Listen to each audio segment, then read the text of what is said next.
जब मुझे यहाँ पे कल इनवाइट किया गया था तो मैं हमेशा बच्चों से इंटरेक्शन का कोई भी मौका होता है वो मैं छोड़ता नहीं, बिकॉज कहीं ना कहीं आपको अपने स्कूल्स के दिन, कॉलेज के दिन याद आते हैं। मैं अपने बारे में बताऊं तो मेरा एजुकेशन बैकग्राउंड, मैं आईआईटी बीएचयू से बीटेक हूँ सिविल इंजीनियरिंग में, एंड आईआईटी दिल्ली से एमटेक हूँ ट्रांसपोर्टेशन इंजीनियरिंग में, एंड आईएएस 19 बैच हूँ। जनरली इंडिया में 70 to 80% लोग मिडिल क्लास फैमिली से बिलोंग करते हैं और सब लोगों के अपने अपने ड्रीम्स होते हैं। आपकी स्टेज पे मैं चाहूँगा कि आप लोग क्या कैरियर बनाना चाहते हैं वो आपको पता होना चाहिए, ताकि आप ग्रेजुएशन उसी स्ट्रीम में करें, ताकि ग्रेजुएशन के जस्ट बाद आप अगर जो आपका ड्रीम है उसको फर्स्ट अटेम्प्ट्स में अचीव कर लें just after graduation. At the age of 22-23 आपका जो ड्रीम होता है उसको अचीव करने के लिए आपकी जो प्री प्लानिंग होती है वो आपके कॉलेज लेवल पे स्टार्ट हो जानी चाहिए। और मैं तो ये कहता हूँ लाइफ आपको एक बार मिली है, ड्रीम्स सबसे बड़ा होना चाहिए। आप जैसे आप 12th में हो, सपोज आपकी पीसीए में फिजिक्स केमिस्ट्री मैथ है, तो उस स्टेज पे आप डेफिनेटली फिजिक्स केमिस्ट्री मैथ लिया है तो या तो आप बीएससी के माध्यम से आगे रिसर्च में जाएंगे या आईआईटी करके इंजीनियरिंग लाइन में आएंगे। तो आईआईटी की तैयारी अच्छे से कीजिए, उस टाइम आपका टारगेट 12th के लेवल पे वही होना चाहिए। जब आप ग्रेजुएशन में होते हैं तब आपका टारगेट जो भी आप सर्विस में आना चाहते हैं, चाहे वो गवर्नमेंट सेक्टर है, प्राइवेट सेक्टर है, या फिर समटाइम हमारी इंडियन सोसाइटी में एजुकेशन सिस्टम इस टाइप का है कि कॉलेज तक काफ़ी बच्चों को यही नहीं पता होता कि करना क्या होता है, लाइफ में करना क्या उनको। तो कॉलेज में जाके उनको अपने एरिया ऑफ इंटरेस्ट पता चलते हैं। I have seen some of my batchmates from IIT जो आईआईटी करने के बाद या तो थिएटर में चले गए या पॉलिटिक्स या मे बी चलो एंटरप्रेन्योरशिप तो कहीं ना कहीं इंजीनियरिंग से रिलेटेड एंटरप्रेन्योरशिप्स हैं, लेकिन आपको अर्ली स्टेज से पता होता है तो उसको आपकी जो सक्सेस की प्रोबेबिलिटी वो बढ़ जाती है। एक और मैंने बहुत बार सोसाइटी में देखा है, लोगों का सोच ये होता है कि आप बस एक जॉब मिल जाए, कोई भी सरकारी नौकरी, और उससे एक सोर्स ऑफ इनकम आ जाए, दैट विल बी सफिशिएंट। मैं कहता हूँ आपको एक सोर्स ऑफ इनकम जरूरी है, लेकिन आप अगर सपोज एलडीसी की तैयारी कर रहे हो या किसी क्लर्क लेवल की या तैयारी कर रहे हो तो ये सोच के तो तैयारी नहीं करोगे कि एग्जाम छोटी है तो मैं तो बस 2 घंटे पढ़ूंगा। आप अपना 100% दोगे, और जब 100% ही देना है तो क्यों ना सबसे बड़ी एग्जाम के लिए तैयारी की जाए। आपके पास 24 आवर्स होते हैं सबके पास, उसको आप अगर शेड्यूल बना के बिल्कुल आवरली उसको डिवाइड करके अगर आप तैयारी करते हो तो definitely with in time frame में आपको अपना ड्रीम्स अचीव हो जाएगा।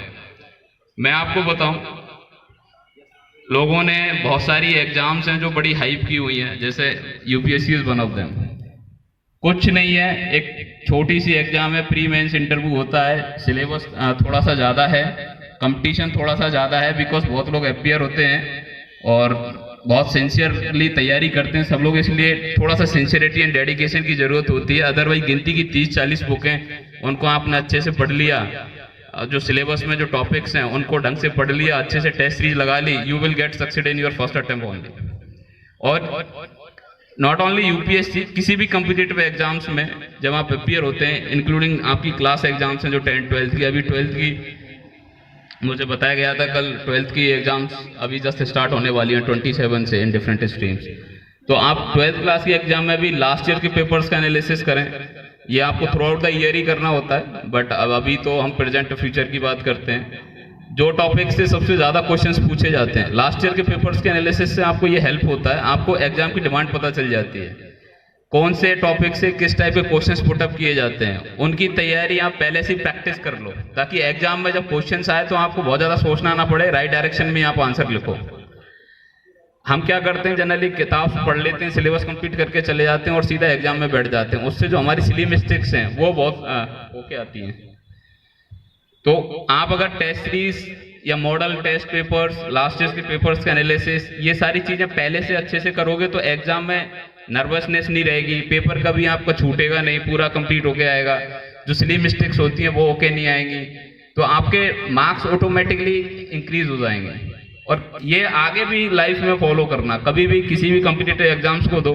फॉर एग्जांपल आपने यूपीएससी लिखा तो यूपीएससी के प्रीलिम्स के टेस्ट लगाओ, मेंस के टेस्ट लगाओ, इंटरव्यू में मॉक इंटरव्यूज की प्रैक्टिस करो। कहने का मतलब आप कोई भी कॉम्पिटिटिव एग्जाम देते हो उसकी टेस्ट सीरीज जरूरी है, उससे आपकी एग्जाम की नर्वसनेस खत्म हो, स्पीड इंप्रूव हो, आपके ऑटोमेटिक मार्क्स ज्यादा आए। क्यों एग्जाम में कभी कभार क्या होता है, अब सपोज आईआईटी की बात कर लें तो आईआईटी में आपको समय इतना कम मिलेगा बिकॉज काफी क्वेश्चंस ऐसे नए टाइप फॉर्मेट के आएंगे। तो आपने अगर प्रैक्टिस नहीं कर रखी होगी तो वहां आप सोचने को लगोगे तो आपका पेपर ही कंप्लीट नहीं हो पाएगा। तो जितने ज्यादा क्वेश्चंस प्रैक्टिस करोगे, जितनी ज्यादा टेस्ट सीरीज, जितने ज्यादा लास्ट ईयर के पेपर्स का एनालिसिस करोगे, उतना आपके चांसेस ज्यादा बढ़ जाएंगे। And let me tell you, literally हम बोलते हैं ना, उस बंदे को चीजों की इंपॉर्टेंस ज्यादा पता होती है जिसको वो कभी मिली नहीं होती। तो उनको उनके फादर साहब की जो भी, मेरे नाना जी की वजह रही होंगी उस टाइम से सोसाइटी एंड ऑल, तो उन्होंने उनको स्कूल नहीं भेजा। मैं उनको कोई दोष नहीं देता इस चीज में, सोसाइटी के अपने स्ट्रक्चर्स होते हैं, अपनी हर किसी की फाइनेंशियल कंडीशन होती है, बट उनको एजुकेशन की इंपॉर्टेंस पता है। उन्हें पता है कि मैं स्कूल नहीं गई थी तो मेरे बेटा या बेटी स्कूल जाएंगे और एक भी दिन बंक नहीं करेंगे। तो हम भी ग्रेटफुल थे कि हमारे पेरेंट्स उस लायक थे कि किसी स्कूल में एडमिशन दिला पाए और उस एजुकेशन की इंपॉर्टेंस पता रहती है। तो आप, मैं बोलूंगा डेली बेसिस पे स्कूल आए, जो असाइनमेंट दिया जाता है उसको करें, टीचर्स की रेस्पेक्ट करें और चीजों को याद करें। एक जो मैं बता रहा था सोशल फंक्शन में मोटिवेशन वाली बात है, तो मैंने मेरी मदर से पूछा कि मम्मी हम लोग पीछे क्यों बैठे हुए हैं, मतलब आगे क्यों नहीं बैठे हुए, आगे वो चीफ गेस्ट इतने सारे बैठे हुए हैं। तो उन्होंने कहा बेटा हमें कुछ ऐसा काम करना चाहिए समाज के लिए या देश के लिए जिससे लोग आपको आगे बैठने के लिए। हकीकत बता रहा हूँ, ये लाइंस मुझे इतनी टच करती हैं।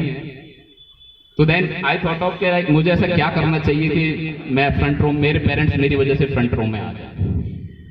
तो being a lower middle class family, आपके पास बहुत ज्यादा रास्ते नहीं होते हैं।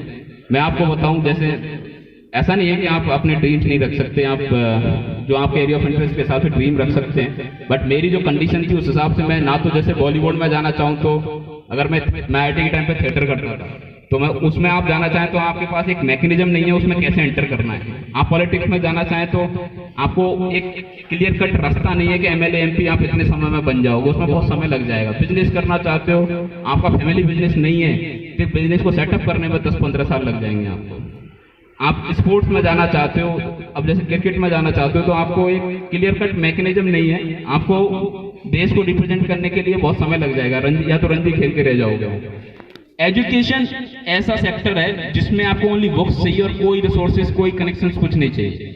और इतने शॉर्ट स्पैन में आप अपना ड्रीम अचीव कर लेते हो अगर आप मेहनत करने के लिए रेडी हो तो। आप जैसे अगर आईएएस बनना चाहते हो, विद इन 1 साल में आईएएस बन जाओगे। जरूरत हो आपको किताब पकड़ने की और एक कोना पकड़ने की, उसके लिए किसी का कनेक्शन नहीं चाहिए, कोई लोग नहीं चाहिए, कुछ नहीं चाहिए। तो लिटरली मैंने वो रास्ता चूज किया जिससे मेरी हैसियत के हिसाब से मुझे